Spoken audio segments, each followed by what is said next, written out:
अस्सलाम वालेकुम नाज़रीन। मोहब्बत में शिद्दत मायने नहीं रखती, मोहब्बत में तो इज़्ज़त मायने रखती है। हर मियाँ बीवी पर एक वक़्त ऐसा भी आता है कि जब कुछ लोग इनके रिश्ते को कमज़ोर करने की कोशिश करते हैं।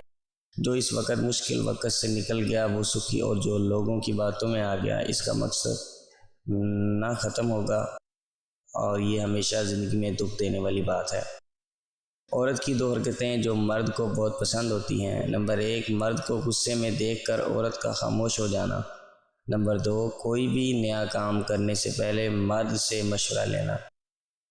लोग छोड़कर नहीं जाते, धक्का देकर जाते हैं। हम ये नहीं है कि वो अब आपकी कितनी बार तज़लील करेंगे, अहम ये है कि अब आप और कितना ज़लील होना चाहते हैं। मज़ीद ऐसी अच्छी वीडियोज़ के लिए हमारा चैनल ज़रूर सब्सक्राइब करें। शुक्रिया।